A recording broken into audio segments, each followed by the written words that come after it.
विनय संविधान जो अधिकार देता है या जिसको हम 3 भागों में बांट सकते हैं। एक है जुडिशियरी, एग्जीक्यूटिव, लेजिस्लेटिव। ये तीनों को हमको इम्पोर्टेंस देना है क्योंकि ये 3 मुख्य ऐसे कार्य हैं जो कार्य अगर नहीं होते हैं तो संविधान का कोई मतलब नहीं होता है। और जुडिशियरी जो है समझ देख लिया मैंने। वो न्याय दिलाने के लिए, किसके लिए न्याय दिलाने के लिए है कि भारत के सभी नागरिकों को उन सब बातों से अलग करते हुए, कौन सी बातों से, जिससे हम कहते हैं जाति, धर्म, भाषा, स्पेशली जेंडर, मैं ये बात बोलना चाहती हूँ, स्पेशली जेंडर, ये सब बातों को अलग करके सब एक नागरिक के तौर पर उनको देखिए और उनके साथ न्यायपूर्ण कार्य किया जाए। ये जुडिशियरी का कर्तव्य है और जुडिशियरी वो फॉलो करती है जो लेजिस्लेटिव लॉ बनाता है। लेजिस्लेचर जो है, ये जो कानून बनाता है, ये कानून यदि नागरिक के खिलाफ जाता है, नागरिक के संवैधानिक अधिकारों के खिलाफ जाता है, तो जुडिशियरी को पूरा अधिकार होता है वो कानून को नाकाम कर दे, यानी हम उसको नलीफाई कहते हैं, वो उसको हटा दे। और एग्जीक्यूटिव वो काम करता है जो इम्प्लीमेंटेशन करे। अब हम जब भिक्खु भिक्खुनी संघ के बारे में सोचेंगे और उनके लिए जो पिटक तैयार किया गया है, स्पेशली भिक्खु भिक्खुनी संघ के लिए विनय पिटक जो तैयार किया गया है, इसका शुरुआत बहुत, अगर उसका अभ्यास हम सही तरह से रिसर्च करके करेंगे तो पता चलेगा कि आपराधिक व्यक्ति ये संघ में नहीं होना चाहिए। जो व्यक्ति अपराध करता है वो संघ में नहीं होना चाहिए। इसलिए विनय पिटक में शुरुआत पार्टी मुख्य से की जाती है, जिसमें जो अपराध करने वाला चीवरधारी है, भिक्खु है या भिक्खुनी है, उसको दंड का प्रावधान है। और यही बात इधर लागू होती है कि जो हमें दिखाई नहीं देता, 2 में से दिखाई नहीं देता है कि संवैधानिक कार्य करने वाले ये तीनों पार्ट जो है, इसमें कोई भी आपराधिक व्यक्ति नहीं चाहिए, कोई नहीं चाहिए। अपराध करने वाला व्यक्ति को जुडिशियरी में नहीं होना है, अपराध करने वाले व्यक्ति को लेजिस्लेशन में नहीं होना है, अपराध करने वाला व्यक्ति एग्जीक्यूटिव में नहीं होना है। शुरुआत वहां से होती है क्योंकि आपराधिक व्यक्ति ये पद संभालने लायक नहीं होता है, वो दंड का भागीदारी होता है। उसके बाद में ये सारी बातें आती है कि उनकी ड्यूटीज क्या है, उनकी रिस्पॉन्सिबिलिटीज क्या है और उनके अधिकार क्या है। अब जैसे बंते जी ने बात कही तभी कि हमें राजनीति में संघ में आना चाहिए, तो यहाँ पर मैं कहूंगी कि हर एक संघ का भिक्खु एक एडमिनिस्ट्रेटर होना चाहिए। अभी तो वो भिक्खु भिक्खु ही नहीं लगते, वो भिक्खु ने भिक्खुनी ही नहीं लगती, क्योंकि विनय पिटक किसी तरह से नहीं जानते। विनय पिटक नहीं जानते, संविधान क्या जानेंगे। हाँ, बोलते हैं जब कि हमको संविधान की जानकारी होनी चाहिए, नहीं हम धर्म का काम करने वाले हैं, हम धर्म का काम करने वाले, हमको कानून से क्या मतलब, नहीं, बिल्कुल नहीं। आपको करना ही पड़ेगा, आपको विनय पिटक की पूरी जानकारी होनी चाहिए, आपको संविधान की पूरी जानकारी होनी चाहिए। तो आप एक अच्छा एडमिनिस्ट्रेटर बनना चाहिए, आप एक अच्छा न्यायाधिकारी बनना चाहिए। न्याय करने वाला होना चाहिए। सिस्टम ही गायब हो गया हमारा। कहीं भिक्षु संघ में, भिक्षुनी संघ में कहीं सिस्टम ही नहीं दिखता है। लोग हमसे पूछते हैं बनते जी, अगर कोई भिक्षु या भिक्षुनी हमारे साथ में धम्म न बताते कुछ और बताता है या गलत कार्य करता है, या कोई हमने उनको देखा है कि वो अपराधी कार्य कर रहा है, तो हम किसके पास जाए? क्या कानून के पास जाए? भिक्षु संघ का और भिक्षुनी संघ की जो न्याय व्यवस्था है वो कहाँ है? जहाँ पे भिक्षु इकट्ठा बैठा करते थे, जहाँ पे एक कमेटी हुआ करती थी सीनियर भिक्षु की, सीनियर भिक्षुनियों की, उनके सामने जाकर बात रखा जाता था। जैसे कहते ना, बुद्ध नियम बदलते चले गए थे। विनय पिटक में हमको पता चलता है क्यों बदलते चले गए थे, क्योंकि बुद्ध के पास में उस तरह की कंप्लेन जाया करती थी। क्या आज हमारे भिक्षु संघ में या भिक्षुनी संघ में ऐसा सिस्टम है जहां पर हम कंप्लेन करें?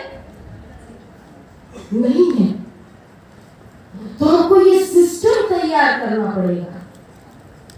हम यहाँ पे छोटे इसमें, आज तो हमें भिक्षु संघ की संख्या महाराष्ट्र में ज्यादा दिखती है, आउट ऑफ महाराष्ट्र कम है ना? लेकिन क्या महाराष्ट्र में भी ये भिक्षु संघ जैसे कहा जा रहा है, बार बार कहने में कोई मतलब नहीं, फिर भी वो निकल ही आता है कि हम एक नहीं है, हम एक दूसरे के साथ जुड़े हुए नहीं है, हम एक दूसरे से द्वेष करते हैं, हमें एक दूसरे के काम में कमियां निकालने की आदत हो गई है। कभी कभी ऐसा लगता है सच में हम नेगेटिव बातें क्यों करते हैं इतना, लेकिन किए बगैर भी बाहर नहीं निकल सकते ना, करना पड़ेगा। और सबसे बड़ी बात जो मैं कह रही थी कि आज हम जानते हैं कि बुद्ध ने 4 संघ का निर्माण किया। जैसे हम कहते हैं कॉन्स्टिट्यूशन में जुडिशरी, एग्जीक्यूटिव, लेजिस्लेटिव और साथ में एक मीडिया, ये चारों है और चारों एक दूसरे को देखते हैं सही तरह से काम चल रहा है या नहीं, एक दूसरे पर वॉच रखते हैं। कहीं कोई एक गड़बड़ हुआ, इस तरह का अधिकार दिया है संविधान में, जहां पे जिसने कोई गड़बड़ी की वहां पे उसके ऊपर वो ऑब्जेक्शन ले सकते हैं। उसी तरह का बुद्ध ने भिक्षु संघ, भिक्षुनी संघ, उपासक संघ, उपासिका संघ बनाया। ये चारों संघ को एक दूसरे के ऊपर वॉच रखना है, एक दूसरा सही तरह से कार्य कर रहा है या नहीं ये देखना है। लेकिन आज भिक्षु संघ और भिक्षुनी संघ पूर्णताईगिरी कर रहा है, और उपासक और उपासिका संघ ऐसे हाथ जोड़े, चाहे तुम कुछ भी बोलो, हम तुम्हारे खिलाफ नहीं जाएंगे, तो आपको पाप लग जाएगा। यानी हम आवाज भी देने को नहीं कह रहे। एक बात कहते हैं, मैं वो बोल रहा हूँ आपकी बात पर, बद्दे जी हम तो चीवर गुजरा, बिल्कुल मैं बोलता हूँ तुम्हारे घर में जाके बदमाशी करे तो पूजा करो। बद्दे जी हम क्या कर सकते हैं? अरे तुम हिजड़े हो, जब तुम अपने धर्म गुरु को मार्ग पर नहीं ला सकते तो तुम कैसे बहुत समाज बनाओगे? बोलो जितने बैठे हुए साहब, ये सही बोल रही है। हमको करना है, विरोध करना है, सबसे कह रहे हैं हमको। सर ने भी कहा, भक्ति जी ने भी कहा कि हमको आग लगनी चाहिए भाई।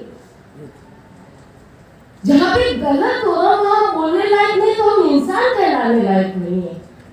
क्या हम काम करेंगे? कैसे हम बाबा साहब के संविधान को आगे बढ़ाएंगे? कैसे बुद्ध के धम्म को हम आगे बढ़ाएंगे? ये आपको समझना पड़ेगा। और इसीलिए जब बुद्ध ने ये सब जीवनधारी को वो अधिकार दिया है कि तुम समाज को रास्ता दिखाओ, तो ये हम लोगों का कर्तव्य होता है कि हम उस काबिल बने रास्ता दिखाने लायक। हम काबिल नहीं है, और इसके पीछे सब उन्हीं का दोष नहीं है, आप लोगों का दोष है। मैं बोलती हूँ, यहाँ से पहले भी बोल चुकी हूँ मैं, आप लोगों में से होते हैं। माझ्या पोरगा अभ्यास नाही करत, बनते घेऊन जा, बनवा चिवर द्या। ये जो बात है ना, ऐसे ऐसे लोगों को जीवन देने के लिए भेज देते हो जो पढ़ना नहीं जानता है, जिसको पढ़ाई से कोई लेना देना नहीं है, जो बदमाश है, जो दारू पीता है, तो चीवर दे तो दारू छूट जाएगी। एक जगह तो हमें एक जगह कहा गया, वो लड़की के बारे में चीवर दिया वो लड़की को, और हम जाकर बोले कि इसको क्यों चीवर दिया, इसको फीट आती है, तो बोले नहीं बनते जी, बिहार में रहेगी, बिहार का पानी पिएगी तो इसका वो जो फीट आने वाला है वो ठीक हो जाएगा। तो डॉक्टर ऐसे ही बने लाखों रुपए खर्च करके। यानी इस तरह की मानसिकता है, और जीवन देने वाला भिक्षु। यानी किसको देना है, किसने देना है, क्या एलिजिबिलिटी होनी चाहिए। तभी इन्होंने कहा कि 10वीं 12वीं वाले नेता बने हैं, हमारे भिक्षुओं में कितने हैं,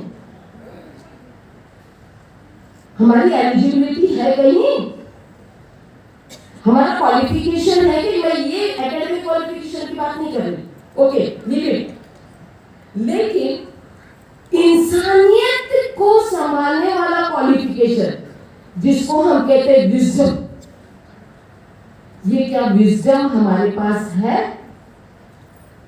नहीं।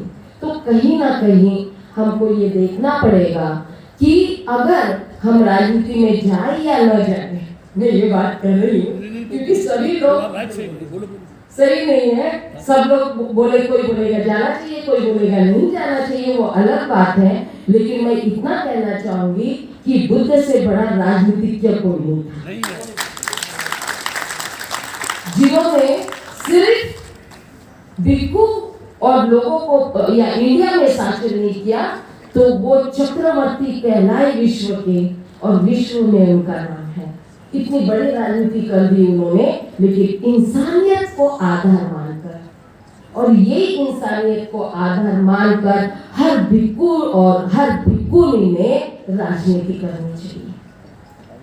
और ये राजनीति करके वो सच में ऐसा पावर अपना होना चाहिए कि आगे वाले व्यक्ति को लगना चाहिए कि वो जो बोल रहे वो मेरे लिए बोल रहे हैं, मेरे समाज के लिए बोल रहे हैं, हमारे अधिकार के लिए बोल रहे हैं, हमें सही रास्ता दिखाने के लिए बोल रहे हैं। यहाँ पे तो भिक्षु भिक्षुनियाँ खुद ऐसे हैं कि उनको खुद के बारे में, खुद के अधिकार के बारे में भी जानकारी नहीं है। तो हम लोगों को ये ध्यान रखना पड़ेगा। मैं ज्यादा नहीं लेना चाह रही हूँ, यही कुछ पॉइंट्स थे 15 मिनट के हिसाब से। अभी है टाइम, मैं इसको यहाँ पे रुकती हूँ और इतना कोशिश करूंगी कि हर भिक्षु भिक्षुनी एडमिनिस्ट्रेटर बनाए, हर भिक्षु भिक्षुनी लॉ बनाने के लिए भी तैयार रहे, और हर भिक्षु भिक्षुनी अपने आप को ऐसा न्यायाधीश बनाए कि वो बिना भेदभाव के न्याय करे। और last but not the least, जब तक भिक्षु संघ भिक्षुनी संघ को साथ नहीं लेगा, तब तक कार्य पूरा नहीं हो सकता, क्योंकि संविधान में भी लिंग के आधार पर डिस्क्रिमिनेशन को नलिफाई किया हुआ है। और आज सर मैं आपसे भी कहूंगी, भिक्षुनी संघ शब्द आपने नहीं बोला था, सॉरी यार मैं ये बोल देती हूँ ऊपर, बुरा लगता है लोगों को, लेकिन हम भिक्षुनी संघ साथ में बैठा रहता है, बहुत बड़ा भिक्षुनी संघ बैठा है, भिक्षुनी स्टेज पर बैठी है, फिर भी ऐसा महसूस होता है जब भिक्षुनी संघ का नाम नहीं लिया जाता तो हम नेग्लिजिबल हैं। ये हम पूरे भिक्षुनी संघ का एक अपमान महसूस होता है। और जहां पर हम इन अधिकारों की बात नहीं करेंगे, मैं बोलती हूँ अधिकार है हमारे, ये हमारा अधिकार है, और ये अधिकार हम लेकर रहते हैं, चाहे जबरदस्ती बुलवाते हैं, लेकिन हम लेकर रहते हैं। और इस हिसाब से हम चाहते हैं कि हम भी किसी से कम नहीं, आपके सबके साथ कंधे से कंधा मिलाकर हर कार्य करने के लिए तैयार हैं। जय हिंद।